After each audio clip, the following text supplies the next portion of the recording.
നോക്കണ്ട, എൻ്റെ ബാത്റൂമിൽ തന്നെയാണ് നമ്മളുള്ളത്. മക്കളിൽ നിന്നും ഭാര്യമാരിൽ ഉപ്പമാരിന്നും ഉമ്മമാരിന്നും ഒക്കെ രക്ഷപ്പെടാൻ വേണ്ടിയിട്ട് ഓടി വന്നിട്ടിരിക്കണം റെസ്റ്റ് റൂമിൽ. ഇത് പഴയ ബിൽഡിംഗ് ആണ്. ഇവിടെ വരുന്ന ഫ്രണ്ട്സും റിലേറ്റീവ്സും ഒക്കെ എൻ്റെ അടുത്ത് എപ്പോഴും ചോദിക്കും, എങ്ങനെയാണ് ഈ ബാത്റൂംസിൻ്റെ വാൾസും അതുപോലെ തന്നെ റൂഫും പിന്നെ ഫ്ലോറും അതേപോലെ ടോയ്ലറ്റ്സും ഒക്കെ എങ്ങനെയാണ് ഇങ്ങനെ നല്ല ക്ലീനായിട്ട് നല്ല വൈറ്റായിട്ട് എപ്പോഴും ഇരിക്കുന്നതെന്ന് ചോദിക്കും. അപ്പോൾ ഞാൻ വിചാരിച്ചു ഇന്ന് നിങ്ങളുമായിട്ട് ഞാൻ എങ്ങനെയാണ് ബാത്റൂം മെയിൻറ്റെയിൻ ചെയ്യുന്നതെന്നുള്ളതും അതുപോലെ തന്നെ അതിന് വേണ്ടിയിട്ട് ഞാൻ യൂസ് ചെയ്യുന്ന കുറച്ച് പൊടിക്കൈകളും കൂടെ നിങ്ങളുമായിട്ട് ഷെയർ ചെയ്യാം. ഓക്കെ, ക്ലീനിങ്ങിന് വേണ്ടിയിട്ട് സജ്ജീകരിച്ച് വെക്കുന്ന സാധനങ്ങളെ ആദ്യം പരിചയപ്പെടുത്താം. ഇത്രയും സാധനങ്ങൾ എപ്പോഴും നമ്മുടെ ബാത്റൂമിൽ ഇങ്ങനെ ഉണ്ടാവും. ഫസ്റ്റ് ആൻഡ് ഫോർമോസ്റ്റ് എന്ന് പറയുന്നത് ഗ്ലൗസ് ആണ് അല്ലേ. നമ്മൾ ക്ലീനിങ്ങിന് പോകുമ്പോൾ തയ്യാറെടുക്കുന്നത് ആദ്യം ഗ്ലൗസ് ഇട്ടുകൊണ്ടാണ്. ഇനി നമ്മുടെ കലവറയിലുള്ള അടുത്ത സാധനം എന്ന് പറയുന്നത് ഈ ക്ലീനിങ് പാഡ്സ് ആണ്. ഈ ക്ലീനിങ് പാഡ്സ് പൊതുവെ യൂസ് ചെയ്യാൻ ഞാൻ ഈ വോളൊക്കെ ഇല്ലേ ബാത്റൂംസിൻ്റെ അതൊക്കെ ഒന്ന് തുടച്ച് നീക്കാനാണ്. അത് ഇന്ന ദിവസം എന്നൊന്നുമില്ല, നമ്മൾ കച്ചറ കാണുമ്പോഴൊക്കെ അതങ്ങോട്ട് തുടയ്ക്കാം. ക്ലോത്ത്സിൽ പിന്നെ നമ്മുടെ കയ്യിലുള്ളത് ഈ ഒരു മൈക്രോ ഫൈബർ മറ്റേ ഗ്ലാസ് ക്ലീനിങ് ക്ലോത്തില്ലേ അതാണ്. ദെൻ വെറുതെ ഒരു സാല് പോലെയുള്ള ഒരു ടവൽ അതും കൂടെ അവിടെ വയ്ക്കും. ഇനി ഞാൻ പരിചയപ്പെടുത്തുന്നത് കുറച്ച് ലിക്വിഡ്സ് ആണ് കേട്ടോ, സ്പ്രേ ചെയ്യാനൊക്കെ വേണ്ടിയിട്ട് യൂസ് ചെയ്യുന്നത്.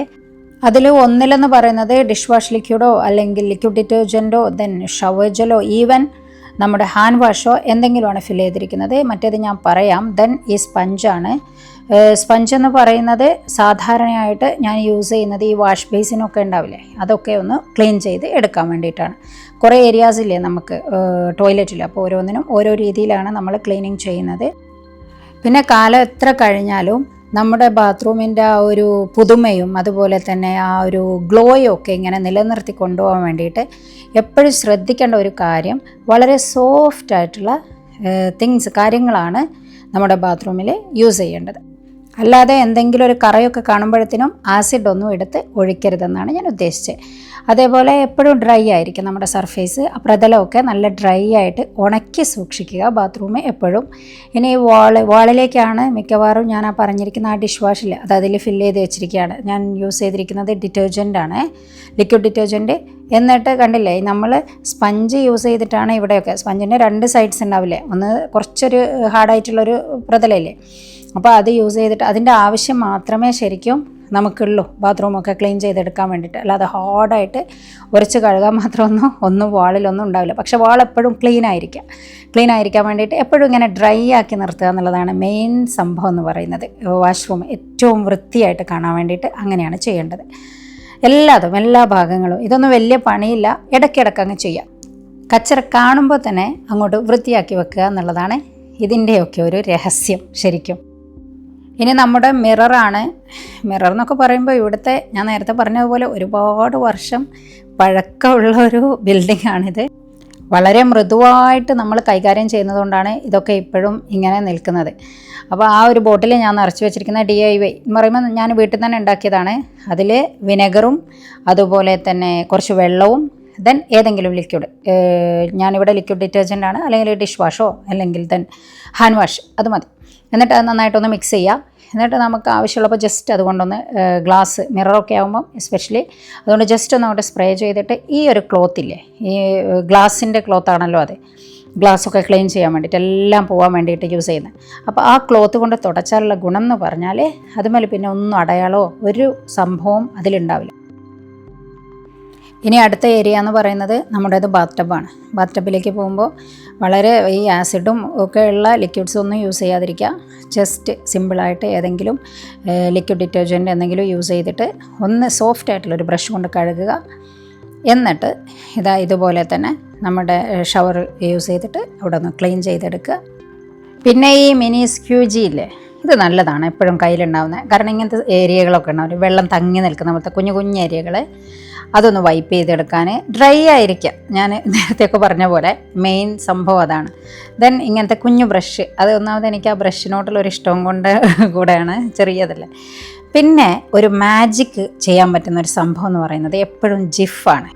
അതെപ്പോഴും നമ്മുടെ കയ്യിൽ വെക്കുന്ന നല്ലതാണ്. ഇപ്പോൾ കിച്ചണിലാണെങ്കിലും അല്ലെങ്കിൽ ഈ വാഷ്റൂമിൻ്റെ വാൾസ് എവിടെയാണെങ്കിലും പോവാത്ത കറകളൊക്കെ ഉണ്ടാവില്ലേ, അതിനൊക്കെ തുരത്തി ഓടിക്കാൻ മിടുക്കനാണ് ഈ ജിഫ് എന്ന് പറയുന്നത്.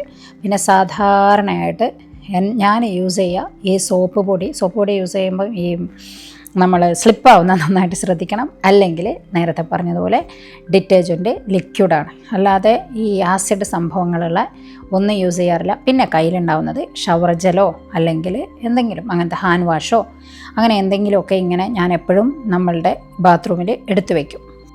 അവസാനത്തെ ക്ലീനിങ് പരിപാടിയാണ് ഫ്ലോറിൽ നടക്കുന്നത്. എപ്പോഴും ക്ലീൻ ചെയ്യുമ്പോഴുള്ള വേറൊരു ശ്രദ്ധിക്കേണ്ട കാര്യം, നല്ല ഉയരമുള്ള സ്ഥലത്ത് നിന്ന് ആദ്യം ക്ലീൻ ചെയ്ത് തുടങ്ങുക, എന്നിട്ട് താഴ്ഭാഗത്തേക്ക് വരിക എന്നുള്ളതാണ്. അപ്പോൾ ഫ്ലോറിൽ ക്ലീൻ ചെയ്യാൻ വേണ്ടിയിട്ട് നമ്മൾ എടുക്കുന്നത് ആ ഒരു ബ്രഷ്, ലോങ് ആയിട്ടുള്ള നല്ല നീളത്തിലുള്ള ബ്രഷും അതുപോലെ തന്നെ നമ്മൾ ഒരു ഫ്ലോർ വൈപ്പറുമാണ്. അതെപ്പോഴും കയ്യിലുണ്ടാവുക.